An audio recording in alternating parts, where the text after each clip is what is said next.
자, 그럼 이어서 진행해 보도록 하겠습니다. 2022 글로벌 이커머스 포럼 함께하고 계시고요.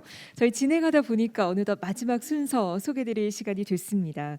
중소벤처기업 온라인 수출 지원 과제 도출을 위해서 좌담회, 지금부터 심도 있는 이야기들 나눠보도록 하죠. 우선 좌담회 좌장으로 함께해 주실 분 소개를 드릴 텐데요. 학계를 대표해서 세종대학교 경영학과 이동일 교수님께서 함께해 주시겠고요. 네, 고맙습니다. 정부부처를 대표해서 중소벤처기업진흥공단 김문환 이사님, 그리고 산업연구원 이영주 중기연구본부 본부장님, 그리고 앞서서 강연 또 수고를 해주셨습니다. 유관기관을 대표해서 UPS 코리아 김홍주 이사님, SAP 코리아 박범순 상무님, 그리고 업계를 대표해서 SN패션 주식회사 정기열 상무 이사님께서 좌담회 함께해 주시겠습니다. 자, 그럼 저는 마이크를 좌장님께 넘겨보도록 하겠습니다. 여러분 따뜻한 박수로 환영해 주시기 바랍니다. 예, 미리 마이크 테스트를 못했습니다. 예, 그런데 굉장히 작동이 잘 되네요. 제게 먼저 맡겨진 미션은 오늘 이제 앞쪽에서 진행되었던 논의들에 대해서 우리가 어떻게 생각할 수 있는가에 대해서 먼저 한번 좀 랩업을 한번 하고, 그리고 나서 이제 오늘 같이 말씀을 해주시기로 한 패널 분들하고 거기에 대한 이해를 좀 더 심화시키기 위해서 이야기를 함께 하는 그런 미션을 제가 받았습니다. 사회자님께서 학계를 대표해서 나왔다고 하시는데 저한테 대표권을 선임했던 사람은 아무도 없었던 것 같아서 좀 과장되게 말씀해 주신 것 같고요. 저는 지난 한 25년 정도, 25년간을 주로 이제 온라인 소매 쪽을 중심으로 해서 연구를 진행을 해왔었습니다. 그러다 보니까 온라인 소매 쪽에서는 강단에 서 있는 사람 중에 좀 안다, 이런 이야기를 들어서 그래서 이제 함께 이야기를 하게 된 계기가 되지 않았나 하고 생각이 듭니다. 자, 먼저 저도 한 3시간 정도 앉아서 이야기들을 막 접하다 보니까 머리가 조금 아픈데 지금 온라인으로 아니면 현장에서 지금 함께 보고 계시는 분들은 어떻게 오늘 이야기들이 정리가 되셨는지 잘 모르겠습니다. 제가 보면서 느꼈던 것들에 대해서 간략하게 말씀을 드리고 그리고 이야기를 더 진행해 볼게요. 오늘 기조연설로는 황지영 교수님하고 그리고 심연보 부사님께서 전반적인 어떤 트렌드, 특히 이제 거기에서 온라인 리테일과 관련된, 온라인 소매와 관련된 그런 트렌드들을 주로 말씀을 해주셨습니다. 어떻게 본다면 조금 두 분이 관찰하시는 관점이 좀 다르신 분들이에요. 황 교수님 같은 경우에는 주로 이제 점도에서, 그러니까 점포 내에서 어떻게 소비자들의 반응이 달라지는가 하는 것들을 중심으로 보시는 분이고, 신 부사장님 같은 경우에는 아무래도 컨설팅 업계에 계시다 보니까 전략적인 관점에서 산업이 어떻게 흘러나가는가 하는 데 대해서 이렇게 주로 보시는 분인 것 같습니다. 그런데 이 두 분 사이에 굉장히 공통적으로 나오는 그런 키워드가 있었는데요. 그게 뭐냐면 변화가 가속화되었다라는 겁니다. 예, 변화가 가속화되는 것을 통해서 지금 온라인 쇼핑 업계는 어떻게 본다면 저는 좀 세게 얘기하자면 한 1, 2년 안에는 온라인 쇼핑 업태라는 말이 없어지지 않을까라는 그런 생각이 들 정도로 유통 전반에 직접적으로 침투되어지고 있는 그런 양상을 보이고 있습니다. 그래서 이렇게 변화되어진 것들이 가속화되어지고 이렇게 가속화되어진 변화의 결과가 지금 우리가 겪고 있는 인터넷 소매라는 데 대해서 두 분이 말씀해 주셨는데요. 이런 바뀐 형태가 우리가 소위 말하는 위드 코로나로 가든 아니면 이제 우리가 코비드 19하고는 완전히 이별하는 그런 순간에서 더 이상 아무도 거기 생각하지 않는 상황이 되더라도 옛날과 같이 1919년, 2019년 이전과 같이 돌아갈 것인가에 대해서 두 분 다 부정하십니다. 다시 말하면 이제 그냥 옛날의 노멀이 아니라 이제는 새로운 형태의 노멀이 만들어진다는 거죠. 여기에서 소비자들도 완전히 길들어 들었고 그리고 그것이 소매 환경에서도 굉장히 많이 나타나게 됐다라는 그런 이야기들을 하고 계십니다. 근데 그러면서 저는 들었던 생각이 대부분의 우리 지금 중소기업 벤처진흥공단과 중기부와 관련되어서 그리고 아마도 고비즈 코리아를 통해서 지금 이 행사를 접하고 계시는 분들은 소매를 직접 운영하실 생각이 있는 분들은 사실은 많지 않을 수 있거든요.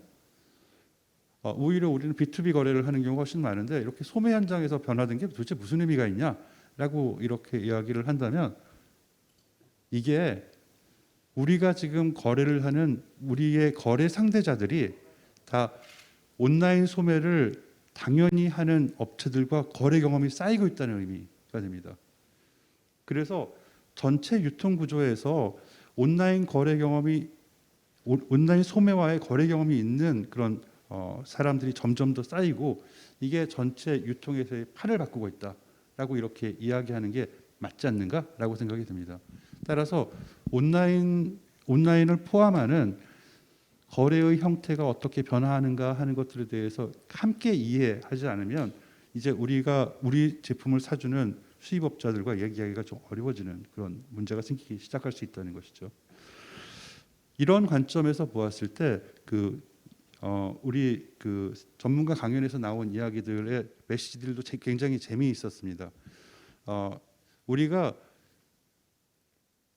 현재 우리가 갖고 있는 우리의 제조 선상에서부터 해외 현지 시장의 소비자까지 가는 거리가 있다고 했을 때 이 거리를 다 메워지는 서비스가 있을 수도 있고요. 그 거리를 메우는 서비스들 중에 일부만 제공하는 서비스가 있을 수도 있습니다. 이런 거리를 다 메워주는 서비스가 대표적으로 쇼피라든가 동남아 시장 같은 라자다라든가 아마존 FBA라든가 이런 것들이 이제 거리를 다 메워주는 풀 서비스인 거죠. 이런 풀 서비스를 통해서 하는 걸 우리가 초보 판매자라고 이렇게 얘기할 수도 있지만 다른 한편으로 봐서는 그 현지 시장에서 우리가 풀 서비스 말고 우리 제품 자체에 대해서 굉장히 많이 특성화시키려고 하는 전문 판매자라고 이렇게 이야기를 할 수 있는 여지도 생겨나고 있는 것 같아요. 그러니까 여기에서 과거에 우리가 온라인 쇼핑에 대해서 생각했던 것처럼 이 경로 관계들을 다 우리 걸로 만들어서 이걸 다 메이크하자라고 이렇게 이야기하는 것보다 우리가 시장에서 어떠한 전문 서비스들이 이제 온라인 쇼핑이 온라인 소매와 관련된 여러 가지 서비스들이 더 전문화되고 발전되고 있기 때문에 시장에 있는 기능들을 우리가 얼마나 유효적절하게 잘 사서 쓸 것인가 하는 것이 굉장히 중요한 상황이 되어져 가는 것 같고요. 심지어 우리 브랜드와 관련되어진 컨텐츠를 제공하는 과정에서도 아까 SAP의 박범순 상무님께서 말씀하셨던 것처럼 컨텐츠를 제공하는 과정에서도 우리는 소재를 주고 그 소재를 컨텐츠로 구성하는 것들은 외부의 인력들을 사용할 수도 있다라는 거죠. 뭐 이런 것들이 우리가 컨시스턴트하게 지속적으로 노력만 되어진다면 B2B에서 중요한 거래 관계들을 계속해서 유지할 수 있게 만들어줄 수 있지 않겠느냐라고 이렇게 이야기할 수 있을 것 같습니다. 예, 이러한 측면에서 김홍주 이사님께서 말씀하셨던 새로운 시장의 다변화에 대해서 우리가 더 살펴보고 그 시장에 대한 트렌드를 찾아 나가야 전체 풀 서비스에서 우리가 우리 걸로 만들어야 되는 건 어디까지이고 그리고 우리가 그 중에서 활용해야 되는 서비스 요소들은 어떠한 것인지 하는 것들에 대한 테스트를 끊임없이 할 수 있다라고 이렇게 생각할 수 있을 것 같습니다. 우리나라에서 지금 공적 지원이 이런 온라인 수출에 대해서 진행되어지고 있는 게 크게 보아서는 해외의 시장에서 우리가 적용할 수 있는 플랫폼을 사용할 수 있는 플랫폼에 대한 풀 서비스 입점할 수 있고 거기서 사업을 더 잘 진행할 수 있도록 하는 지원들 그리고 전자적 수출이라고 이야기할 수 있는 그런 형태의 전자적 거래를 갖다 활성화시키는 그런 측면들 그리고 글로벌 서플라이 체인에 같이 연결되어서 로지스틱스를 더 원활하게 할 수 있도록 하는 지원들 이게 굉장히 수혜 기업들이 많기 때문에 하나하나 기업에 다 충분한 것이라고 이야기할 수는 없지만 해볼 수 있도록 만들어주는 역할이 굉장히 중요한 것 같고요. 뭐 이런 과정을 통해서 국내에서도 심지어 풀 서비스를 제공하는 해외 커머스 플랫폼에 대해서 그 커머스 플랫폼에 입점할 수 있도록 만들어주는 에이전시 구조가 만들어지는 것들 그리고 에이전시들을 활용할 수 있게 되어지는 것들도 이런 지원의 성과 중에 하나가 아닐까 하고 생각이 됩니다. 자, 그래서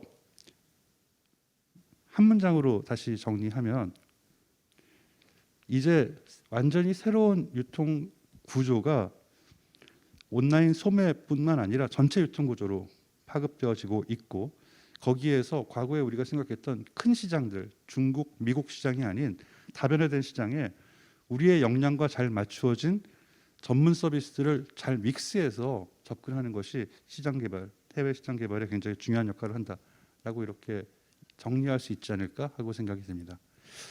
자, 그러면 이러한 것은 이제 제가 이제 오늘 발표 진행하는 과정을 통해서 살펴봤던 그런 이슈들이었는데요. 막상 현업에서는 또 어떻게 생각하시는지 하는 게 굉장히 좀 궁금해질 수 있을 것 같거든요. 예, 오늘 이제 SM 패션의 정기원 사무님께서 나오셨는데요. 처음에 사실은 지금 가지고 계신 제품 라인이 굉장히 트렌디한 그런 제품 라인업이고, 그러니까 20, 30대 여성 의류잖아요. 예, 이걸 또 온라인으로 국내에서 주로 팔아보셨던 경험이 있는 상태에서 해외 시장을 가야겠다라고 생각하셨던 게 어떤 것이었는지, 뭐 그런 진행 과정에서 어려운 점은 어떤 것이 있으셨는지 공유를 해주시면 우리가 이야기하는 데 좀 도움이 될 것 같습니다.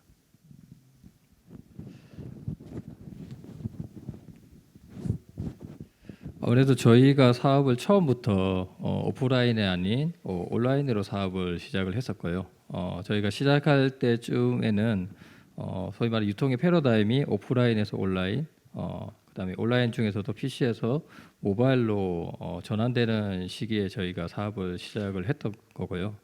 또 모바일로의 아까 장점은 앞선 뭐 연사님들도 많이 말씀해 주셨지만 시간과 공간의 제약이 없기 때문에 그런 제약이 공간이 없는 부분에서 저희는 또 온라인으로 사업을 진행하는 거고, 또 온라인으로도 사업을 진행한다는 거는 실물을 고객하고의 접점을 만들지 않고 어떻게 보면 컨텐츠로 고객하고 접점을 만들어야 되는 부분이 있고요. 그럼 컨텐츠로 고객하고의 신뢰를 쌓아야 된다고 하면 굉장히 많은 기획과 노력이 들어가야지만이 고객이 온라인상에 구매하기부터까지 갈 수 있습니다. 그럼 하나의 상품을 사기 위해서 굉장히 많은 공을 들여서 만든 이 컨텐츠를 국내에만 나중에 국내 사업이 또 어떻게 될지는 잘 모르지만 만약 국내 사업이 잘 된다면 이렇게 잘 만들어진 콘텐츠를 약간의 번역과 콘텐츠 언어적인 그런 부분만 변형을 해도 글로벌적으로 충분히 판매가 가능하다고 생각이 되었고, 다행히도 국내의 많은 유수 기관들, 특히 뭐 중소벤처부 이런 분들께서 좀 디테일하게 이제 해외 시장에 대한 정보부터 그다음에 초보 수출 기업자 아니면 좀 성숙한 뭐 수출 기업자까지 좀 디테일하게 단계별로 지원되는 사업이 굉장히 많이 있었습니다. 그래서 국내 사업을 열심히 하면서 그런 정보를 간접적으로 얻으면서 조금씩 용기를 얻어 나갔었고요. 그런 용기가 어느 정도 확신이 되는 시점부터 이제 글로벌을 조금씩 시도를 하기 시작했습니다. 근데 글로벌로 막상 또 시작을 하려고 보니까 또 국내에서 저희는 뭐 마케팅은 자신 있으니까 뭐 파는 거는 사실 뭐 크게 어렵지 않다고 생각했습니다. 왜냐하면 마케팅이라는 게 사실 사람과 저희 회사와의 어떻게 보면 신뢰관계를 맺는 그런 하나의 활동이거든요. 사실 또 브랜딩이라는 것도 어떻게 보면 이건 하나의 신뢰라고 생각을 하거든요. 그럼 어떻게 보면 저희가 국내에서 20, 30대 여성들에게 신뢰를 갖는 이런 방법은 글로벌로 진행하는 방법에 있어서 크게 다르지 않다고 생각을 했고요. 근데 구매는 막상 또 일어났는데 문제가 국내에서 주문이 들어왔을 때 최종 소비자한테 가기까지의 그 라스트 마일의 과정이 막상 해외는 국내 대비해서 리소스가 뭐 작게는 3배, 많게는 체감적으로 한 10배 정도 들더라고요. 저희 아직도 첫 주문 들어왔을 때 그 막막한 그 상황이 기억이 나는데, 주문은 들어왔는데 막상 들어올지 몰랐는데 갑자기 또 막상 주문이 들어오니까 이거 어떻게 보내지? 그래서 막 여기저기 막 수소문해서 그 뭐 이거 주문 들어왔는데 미국에 이거 어떻게 보내는 거예요 이거? 그렇게 해서 진행했던 그런 어려움이 굉장히 많았고요. 또 그런 어려움을 저희가 또 극복하기 위해서 그래서 이제 국내에서 주문이 들어오고 소비자까지 가는 과정의 느낌으로 해외에도 주문이 들어왔을 때 갈 수 있도록 그런 로직을 효율화하고 시스템을 만드는 데까지 굉장히 많은 공을 들였고요. 그래서 그런 부분이 어느 정도 국내의 활동과 해외 활동의 격차가 줄어들면서 그런 어려움을 많이 해소가 됐고요. 그래서 지금은 마케팅에 이제 계속해서 좀 집중을 하고 있고 또 덕분에 또 계속해서 매년 또 좋은 성장을 이루고 있는 것 같습니다. 예, 상무님께서 말씀해 주신 것처럼 특히 우리나라 강점을 보이고 있는 그 K 패션 같은 경우에 이게 포장 소비재 아까 상무님께서 우리가 FMCG라고 이렇게 얘기를 하는데요. FMCG하고 패션 상품이 굉장히 다른 게 상품이 계속해서 바뀌니까 이런 바뀐 상품들을 얼마나 잘 보여줄 수 있느냐 하는 게 굉장히 중요한데 이거를 한국 온라인 셀러들만큼 잘하는 사람들이 없는 것 같습니다. 근데 문제는 이런 콘텐츠가 만들어져 있으니까 이거를 해외 시장으로도 확장하겠다라는 게 동기이셨던 것 같고요. 한국에서의 상품 판매에 대한 어떤 그 계기를 가지고서 이렇게 해외 시장을 진출을 시도하게 되는 데 대해서 뭐 이런 지원 사업들이 상당히 이제 도움을 받게 됐다라고 이렇게 말씀해 주신 것 같습니다. 결국은 그런데도 시장에서의 최종 단계의 거래 완결에 대해서는 상당한 정도의 시행착오가 있을 수 있었다라는 그런 점에 대한 애로사항을 말씀해 주셨는데요. 우리 산업연구원의 이영주 박사님 전반적인 수출 생태계에 대해서도 여태까지 많이 연구를 해오셨으니까 우리가 중소기업 입장에서 이런 해외 특히 온라인 경로를 통한 해외 수출에 대해서 어떠한 어려운 점들에 대해서 공통적으로 지적할 수 있는지 이런 것들에 대해서 좀 더 정리를 해주실 수 있겠습니까? 예. 산업연구원의 이영주입니다. 저희는 우리나라 산업 정책하고 기업 정책을 연구하는 기관인 만큼 이 온라인 수출 관련해서 공공부문이 앞으로 이 온라인 수출 활성화를 하기 위해서 어떤 점을 좀 생각해야 되는지 하는 걸 위주로 좀 말씀드리겠습니다.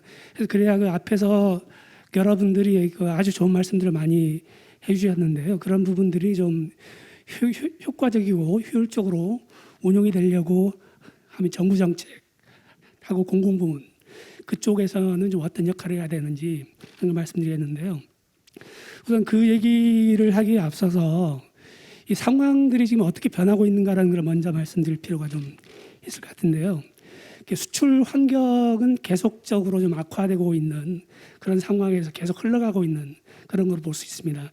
그래서 요 근래 한 3년 정도만 생각해 보면 일단 미중 간의 무역 분쟁 그런 부분 때문에 수출이 상당히 어려웠던 그런 적이 있었고요. 그리고 신종 코로나 사태 때문에 더 어려웠던 적이 있고 그럼에도 불구하고 수출업자들하고 정부 정책이 효과적으로 뒷받침했기 때문에 수출에서 상당한 성과를 보였다고 생각이 들고요. 그리고 21년도에는 역대 기록을 보이는 그런 성과도 보였습니다. 그런 부분인데 근데 이거보다 더 중요한 그러면 앞으로는 어떻게 될 건가 하는 부분인데 일반적으로 중소기업자분들은 되게 좀 희망적으로 많이 보시는 것 같아요. 희망적으로 많이 보시는데 세계 석학이나 그런 분들의 입장은 또 그렇지 않은 그런 부분들이 있는데 세계 석학들이 그렇지 않다라고 하는 부분들을 쭉 이렇게 종합을 해보면 한 서너 가지 정도로 얘기를 할 수 있는데요. 그 중에 한 가지 미중 간의 무역 분쟁 그 얘기입니다. 그 부분이 앞으로도 계속 좀 일상화될 가능성이 있다. 그렇게 되면 앞으로 수출이라는 수출 비즈니스나 온라인 수출 그런 부분을 포함해서 그런 것들이 얼만큼 싸게 만들고 얼마나 효율적으로 공급하느냐 그런 부분에만 신경 써왔는데 앞으로는 정치적인 그런 위험까지도 좀 신경을 써야 되는 그런 상황이 일었다. 그런 부분들은 수출 기업이 혼자서 이렇게 할 수 있는 부분이 아니어서 그런 것들은 앞으로 정부 정책이 어떻게 거기에서 좀 효율적으로 효과적으로 좀 그 상황에 개입을 해야 되는 게 상당히 중요한 그런 상황이 있어서 이전의 원칙들이 이렇게 좀 안 통한다라는 그런 얘기 하나가 있고요. 그다음 또 얘기하는 플랫폼 경제가 이게 확산이 될 거다. 이 온라인 수출도 그의 일종인데요. 그러다 보니까 이전처럼 오프라인 중심의 수출만으로 수출 성장을 이루거나 하는 부분은 좀 한계가 있다.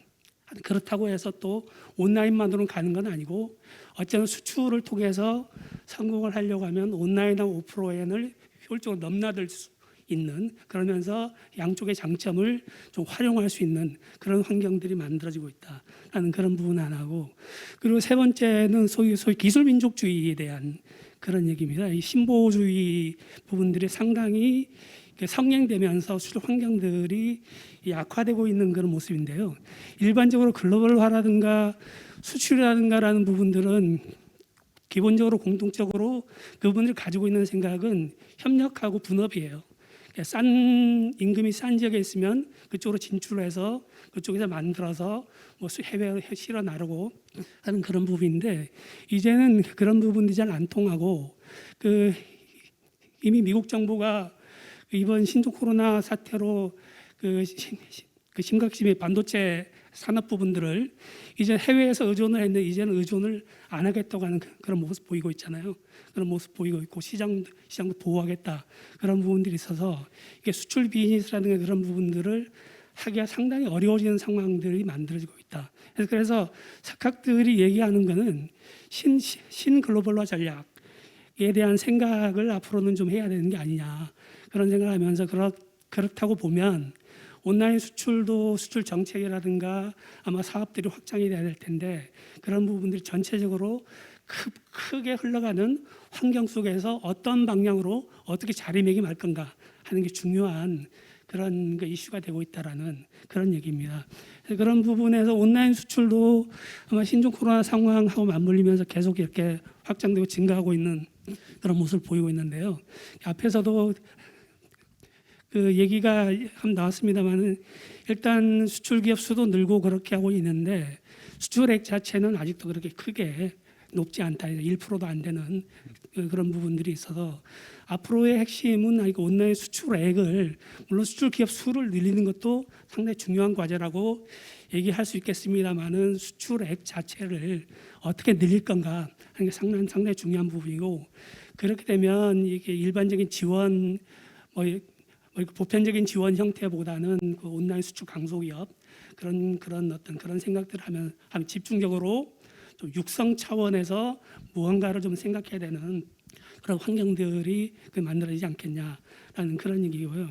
그런 부분을 활용했을 때 온라인 수출이라는 그런 장점이, 이 앞에서 제가 그 무역 환경 부분들이 좀 악화되고 있고 그런 말씀드렸는데, 온라인 수출은 어쨌든 그런 부분들에 대해서 환경이 악화되고 있음에도 불구하고 그런 악화된 환경으로 인한 피해, 그런 것들에 심각하게 영향을 받지 않으면서 성장을 해낼 수 있는 그런 부분이어서, 그런 점에서 상당히 장점이 있다라는 그런 말씀드리고 있고요.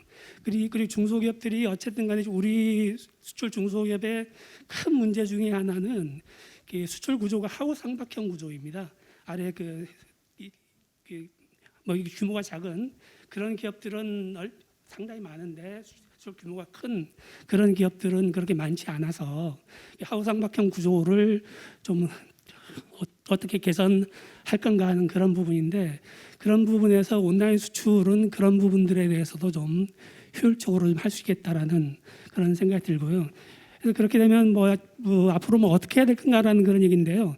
어떻게 될 그런 얘기를 세부적으로 다 얘기할 수는, 시험 관계상 얘기할 수는 없겠고, 한 세 가지 정도만 말씀드리면, 이게 지금 하고 있는 형태로 이렇게 보편적인 지원 형태로, 그런 형태보다는 좀 생태계 차원의 접근을 해야 되는 게 아니냐. 이게 왠고 하니까, 이 일반 오프라인 수출은 환경이 악화돼도 해당 기업들이 열심히 힘을 모으고 열심히 하면은 어느 정도는 해결해내고 성장을 할 수 있습니다. 근데 온라인 수출은 혼자서 하는 게 아니잖아요.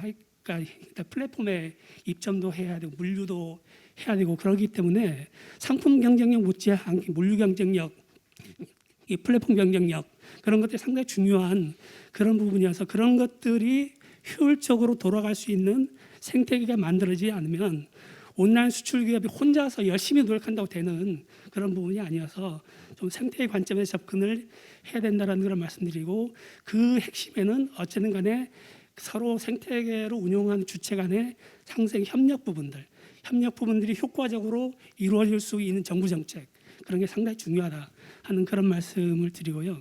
그리고 그런 정부 정책들이 효과적으로 운영이 되려고 하면 중기부나 그런 쪽에서 혼자 또 힘으로 안 되는 그런 부분들이 많습니다. 물류 그런 국토부 그쪽에 이게 무역 정책이나 그런 산업부 소관이고 그런 부분이 있기 때문에 그쪽하고의 정책 협의 부분들을 이제 이뤄낼 수 있는 기능 그런 기능들을 좀 확보를 해야 되는 부분들이 있고 그리고 또 한 가지 좀 잊지 말아야 되는 부분은 온라인 수출이 성공을 하는 부분들을 가만히 보면 이 산업이 성장하는 부분에서 많이 성공을 해요. 그러니까 그거는 이게 실제로 해당 기업들이 상당히 열심히 해서 한 것은 보이지만 그 이면에는 이게 성장 산업이 있었기 때문에 온라인 수출이 성장을 하는 거고 온라인 수출 기업이 성장하는 그런 부분이 있어서 산업 정책하고 기업 정책 그런 부분들을 어떻게 효과적으로 연결시켜내는가 하는 부분들이 상당히 중요한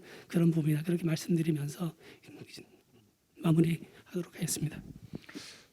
예, 전반적으로 뭐 무역 환경이 보호주의가 좀 더 강화되어지는 양상은 뚜렷하게 나타나고 있는 것 같으니까요.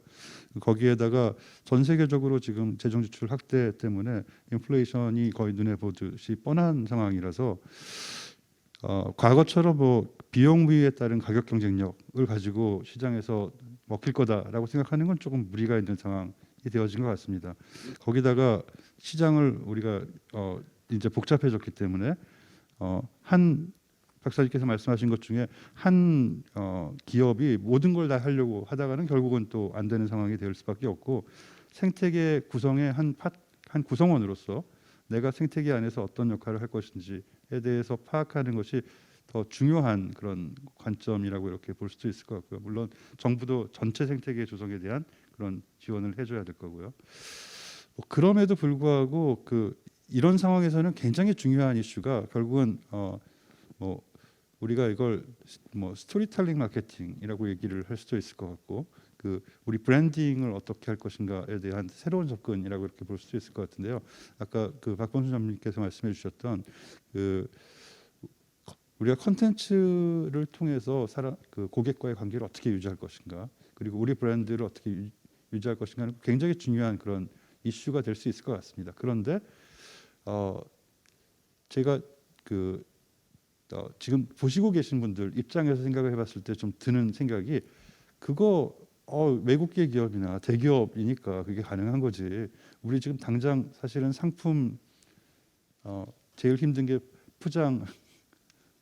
포장하고 태깅하고 이것만 해도 지금 죽겠는데 이거 수치 재고 뭐 이런 것만 해도 죽겠는데 이거를 어떻게 우리 보고 하라는 얘기냐라고 이렇게 이야기할 수도 있을 것 같거든요. 그래서 중소기업 입장에서 그런 컨텐츠 마케팅을 진행한다고 한다면 그러면 좀 더 유효한 어떤 접근 방법이 있을 수 있을까에 대해서 조금 더 보완해 주실 수 있겠습니까?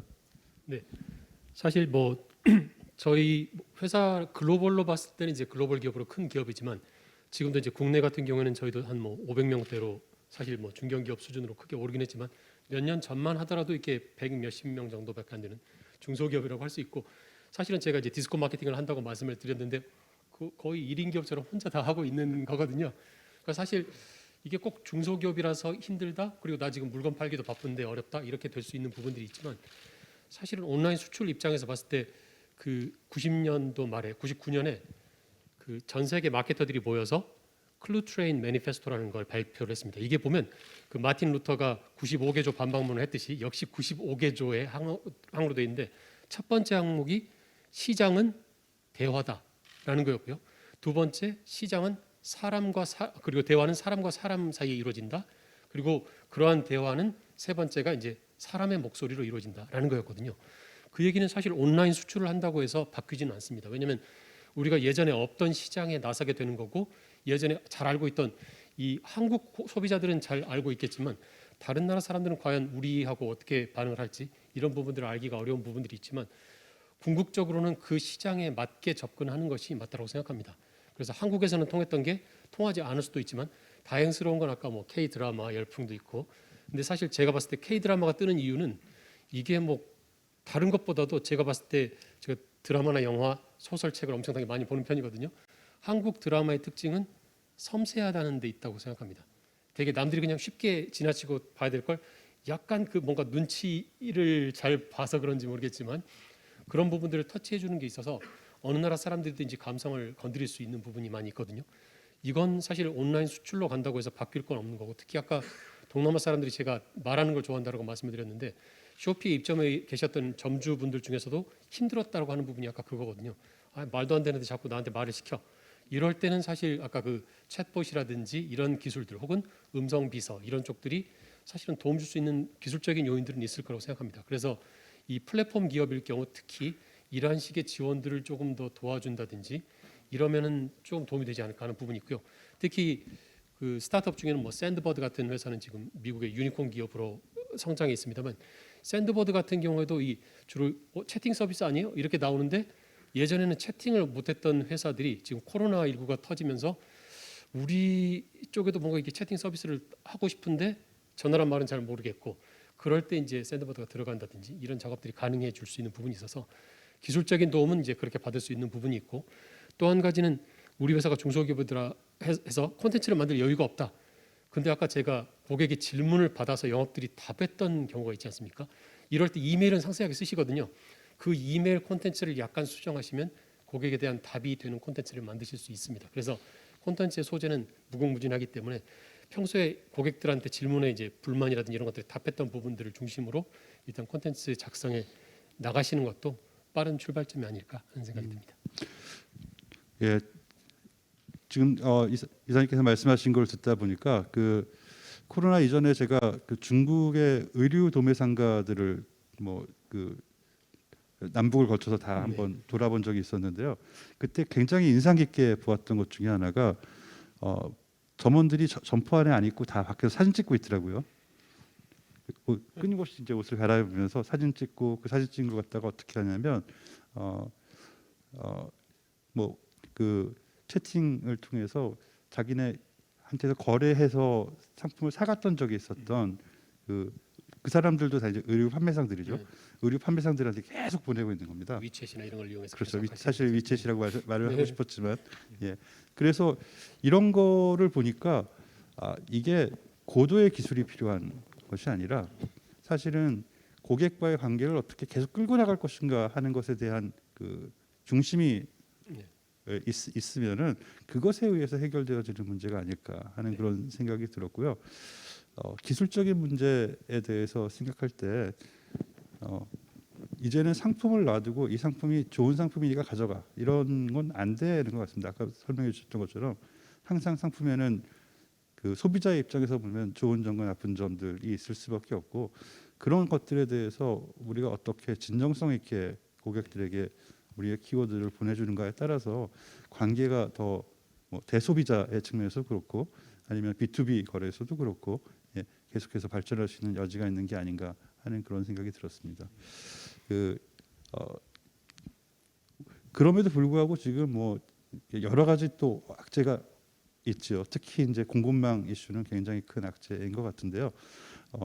이런 관점에서 그 중소기업 입장에서는 이게 아무래도 로트가 작다 보니까 그 여러 가지로 이제 상품을 갖다 보내는 게 어려워서 저는 제가 그 잘 아는 쇼핑몰 사장이 중국 여행을 가자고 그래서 웬일로 중국 여행을 날 같이 데려가 주나 싶었는데 알고 봤더니 제가 수화물 가방 2개를 들고 같이 보따리 장사를 그러니까 일단 샘플을 보내야겠는데 뭐 급한데 사람이 필요한 거죠.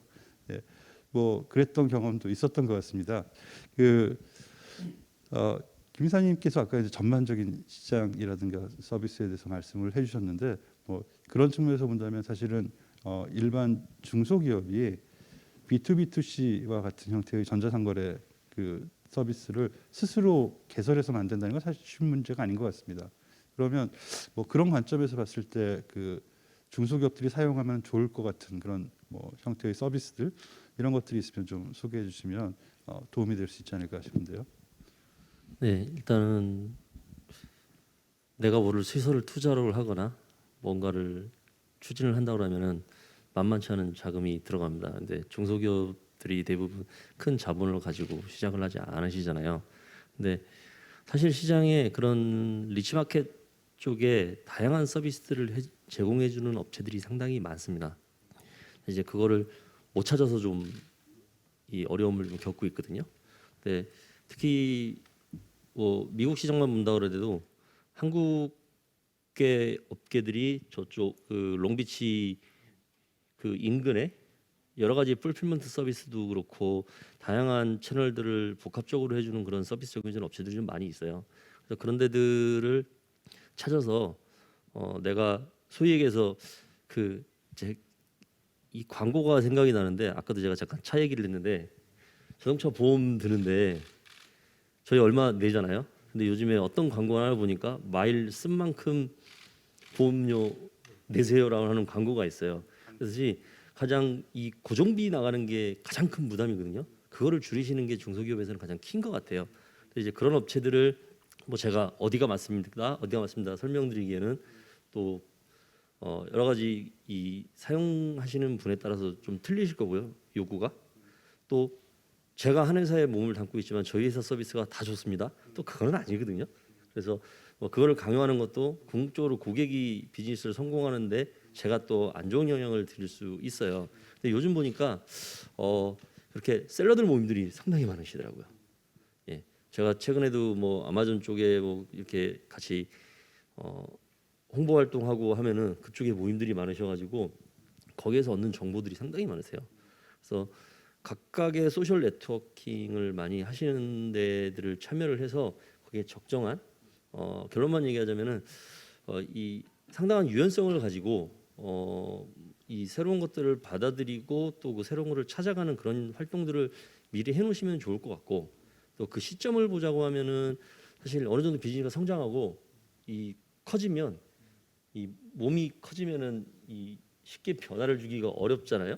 그렇기 때문에 시작 시점부터 그런 정보를 찾아서 미리 생각을 해보는 거죠. 내가 비즈니스가 지금의 2배가 성장을 했을 때, 3배가 성장했을 때는 뭐가 필요할 것인가? 그거를 미리 스터디를 하는 게 가장 큰 도움이 되고 그때는 바빠서 이것도 못 해야지만 나중 되면 그때 바빠서 하면은 나 스스로 1시간 취미 시간 줄여서 했다고 하면 나중에는 뭐 소위 얘기한 TF 구성하고 뭐 몇십억 줘가지고 프로젝트를 해야 되는 상황이 발생할 수 있을 것 같거든요. 그래서 시작 시점에 좀 네트워킹을 해가지고 그런 특화된 서비스들을 미리 접해보는 게 가장 우선이지 않을까 싶습니다. 다양한 서비스 제공해주는 데가 상당히 많고 저희 회사도 뭐 나름 규모가 있다고 하지만 또 그 규모에 따라서 되는 건 아닌 것 같더라고요. 네. 그래서 그런 정보를 많이 취득하시는 게 제일 중요할 것 같아요. 뭐 그런 의미에서 보면 오늘 그 진행하는 과정에서 반복적으로 또 나오는 이야기이긴 하지만 처음에 그 정기열 상무님께서 그 국경 없는 시장에 도전하자 이건 처음 출발점이고 실제로 온라인 수출을 진행하다 보면 국경 없는 시장이 전혀 아니다라고 하니까 굉장히 그 해당 시장에서는 시장에서 요구되어지는 소비 문화가 다르고 그리고 해당 시장의 물류 인프라가 다르고 거래 관행이 다르기 때문에 그런 것들을 같이 고려하지 않으면은 오히려 더 큰 손해를 보게 된다라고 하는 데 대해서는 공감대가 있는 것 같고요. 저도 뭐 그 최근에 물류 정보 시스템의 그 발전상들을 보면 물류 정보 시스템들을 제공해주는 회사가 물류 서비스를 최적화시켜서 제공해주는 것들을 같이 연결시켜주는 그런 서비스를 제공하는 업체들이 꽤 생겨나기 시작한 걸로 알고 있거든요. 이런 것들이 이제 주로 온라인 수출 플랫폼들과 연결되어지기 때문에 그러한 서비스들을 일단은 외부에 있는 시스템 쓰고 거기에서부터 어떻게 우리가 우리 걸 그 중에서 어떤 걸 우리 걸로 직접 만들 것인가 이런 쪽으로 발전하는 게 맞는 방향이 아닐까 하고 생각이 됩니다. 자, 그럼에도 불구하고 이게 한 기업이 다 할 수 있는 것이 아니기 때문에 공공 영역에서 지금 생각하고 계시는 공공적인 그러니까 우리가 같이 공유해서 진행하여지는 어떤 그 지원 방안에 대해서도 굉장히 중요한 그 참고가 되어질 수 있을 것 같은데요. 오늘 그 김은환 본부장님께서 나와주셨으니까요. 김은환 본부장님께서 그 올해 중진국에서 포착하고 계시는 올해 지원 방향의 키워드가 있다면 어떤 것이 있는지 하는 것에 대해서 간략하게 소개를 부탁드리겠습니다. 예, 오늘 뭐 여러 가지 굉장히 의미 있다고 생각하고요. 굉장히 이제 우리 정책적으로 이렇게 참고해야 될 사항들이 많았고 또 여기 포럼에서 실제 이제 현장에서 활동하시는 분들이 이제 발표를 함으로써 굉장히 좀 좋은 우리가 뭘 해야 되는지 그런 걸 좀 발견할 수 있는 그런 자리였던 것 같습니다. 실제로 이제 저희들이 이제 아까 우리 동영상에서 보듯이 실제 이제 성과가 상당히 이렇게 나오고 있고요. 예를 들면 수출 성과가 20% 이렇게 나오는데 그게 이제 온라인에서뿐만 아니라 그 온라인으로 참여를 해서 이제 같이 해서 이제 나오는 그런 수치고, 아까 우리 이제 소피코리아 사장님께서도 말씀하셨듯이 그 초기 기업들, 그러니까 업력이 이제 7년 이하 기업이 한 50% 이상, 그다음에 수출 실적이 없는 기업이 이제 또 한 50% 이상, 이렇게 이제 실질적으로 지원을 보면 이제 또 그렇게 나오거든요. 그 말은 이제 그런 쪽 기업들이 굉장히 이제 수요가 많다, 그런 측면들이 좀 있고요. 그 실제 이제 내수 기업들도 이제 많이 이제 참여를 하는데, 참여한 내수 기업 중에 한 30%가 이제 수출에 처음으로 이렇게 수출에 이렇게 하는 그런 이제 부분들도 있습니다. 그러면서 이제 이게 계기가 돼서 수출이 굉장히 늘어나고, 저희들이 이제 보니까 이제 국가도 확대가 되고, 예를 들면 자기가 이제 미국만 하던 데서 이제 뭐 유럽 뭐 또는 이제 동남아 이런 식으로 또 품목도 이제 확대가 되는, 그리고 이제 저희들이 이제 10만 불, 50만 불, 100만 불 이렇게 이제 좀 규모를 나누거든요. 그렇게 이제 그 단계를 올라가는 그런 기업들이 많더라. 그래서 어쨌든 이제 이렇게 급격한 환경 하에서 이런 부분들에 대해서 하는 기업들이 성과가 많이 나오더라, 이런 이제 부분을 볼 수 있고, 이제 약간 뭘 할 것인가 이제 관련해서는 지금 이제 어쨌든 이런 이제 환경에서 성과가 나오기 때문에 현재 하는 방향 그대로 이렇게 좀 추진하겠다, 더 확대해서 하겠다. 저희들이 이제 온라인 수출 사업이 한 350억 정도 되는데 한 6천 개사 정도를 지원을 하고 있습니다. 실제 한 개사당 한 200만 원도 안 되지만 그 성과가 굉장히 크다. 그 이제 그 툴은 크게 이제 두 가지로 할 수 있겠습니다. 어쨌든 이제 플랫폼, 대형 플랫폼, 민간의 어떤 플랫폼을 이용하자. 그리고 민간의 훌륭한 에이전시를 좀 활용하자. 그리고 기업은 쉽게 그 플랫폼과 그 시장에 접근할 수 있도록 이렇게 하자는 대형 서비스 사업을 지속적으로 확대하고, 이미 이제 온라인 시장의 상당 부분 능력을 갖춘 그런 분들이 직접 자기들이 이제 뭐 아마존이나 이렇게 할 수 있도록 이렇게 하는 부분. 그리고 재작년 이제 저희들이 이제 온라인 사업하면서 또는 우리의 어떤 사업하고 상관없이 독자적인 그러니까 이제 대형 플랫폼이 있지만 독자적인 어떤 전문 저희들이 이제 자사몰이라고 합니다만은 굉장히 성장을 하고, 그런 이제 자사몰을 통해서 이제 플랫폼하고 연결을 해서 굉장히 두드러진 특징이 있습니다. 그래서 이제 그 자사몰에 대한 여러 가지 지원들을 이렇게 강화를 하는 방향으로 좀 하도록 하겠습니다. 그리고 이제 지금 좀 현안이 되는 문제, 이제 결국 온라인 부분과 관련해서 가장 큰 예로 아까도 나왔습니다만은 이제 물류 문제, 그런 부분들은 이제 공동으로 이제 플랫폼을 통해서 이제 공동 구매, 공동 판매 형태로 해서 좀 줄여주는 그런 형태로도 하고, 물류 바우처라고 지금 현재 당장 물류 비용이 너무 비싸니까 물류 비용에 대해서 직접 지원하는 그런 사업들을 지금 현상적으로 나타난 부분에 대해서 어려움을 좀 완화하는 그런 부분도 지원을 하고 있다, 이런 말씀드리고, 이제 뭐 그런 부분에 좀 더 적극적으로 지원을 할 예정이고, 아까 이제 우리 산업연구원의 이영주 박사님 말씀하셨듯이 어떤 쪽으로 좀 선택과 집중, 성과가 높은 쪽에 타겟할 것이냐, 그런 부분들에 대해서는 좀 더 저희들이 고민을 해야 되고, 그리고 이제 또 말씀하셨던 이제 생태계, 저희들이 이제 지원 위주로 되어 있고, 저희들이 이제 고민은 이제 생태계를 어떻게 할 것이냐라는 부분들에 대해서는 전부적 차원에서 이게 정말 그 아까 말씀드린 성과가 높이 나오기 때문에 그런 부분에도 좀 노력을 기울이겠다, 이런 말씀을 드리겠습니다. 예, 오늘 기조 연설에서도 나왔지만 아직 온라인을 통해서 중소기업이 해외로 수출하는 절대적인 비율은 그렇게 높지 않은 상황이지만, 그럼에도 불구하고 최근의 발전 속도는 굉장히 빠른 것으로 나타나고 있고요. 그리고 기조연설에서 오늘 얘기했던 키워드처럼 이제 유통 구조의 변화가 가속화되어서 이제 압축해서 온라인을 함께 고려하지 않으면 안 되는 구조로 완전히 바뀌어 버렸기 때문에 거기에 대해서 지금까지 우리가 쏟았던 공공의 노력이 가시적인 성과가 이제 점점 더 이제 나타날 수 있는 아까 박범순 그 상무님께서 뭐라고 말씀하셨죠?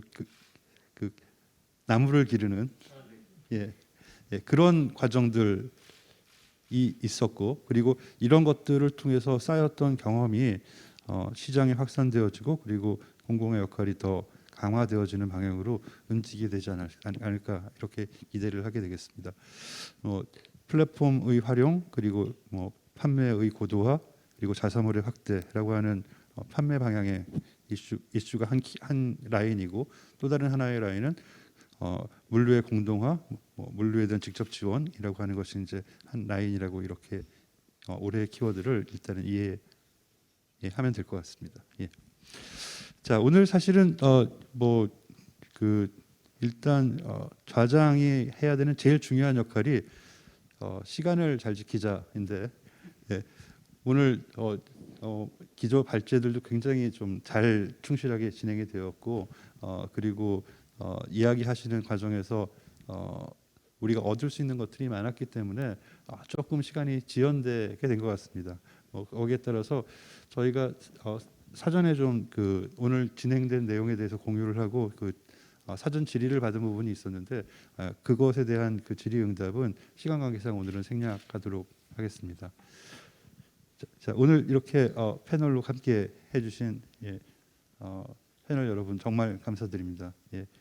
이러한 논의가 점점 밑거름이 되어서 우리 중소기업의 해외 진출과 해외 시장 경험이 점점 더 강화되어지고 고도화되어지는데 밑거름이 되기를 기대하겠습니다. 오늘 감사합니다. 감사합니다. 네, 고맙습니다. 네, 진행 수고해주신 좌장님께도 여러분 다시 한번 박수 부탁드리겠습니다. 네, 고맙습니다. 이 좌담을 함께하다 보니까 오늘 포럼에서 이렇게나 많은 이야기를 나눴구나 또 새삼 깨닫게 됩니다. 진솔한 또 의견들 전해주셨는데요. 무엇보다 우리 중소벤처기업에 대한 응원의 마음들 가득 담아서 전해주셨습니다. 좌담에서 또 정리를 해주셨지만 오늘 포럼에서 공유했던 이 온라인 수출과 관련한 최신 트렌드 그리고 정보들 잘 또 활용을 하셨다가 다음에 더 좋은 기회 만들어 가시길 진심으로 바랍니다.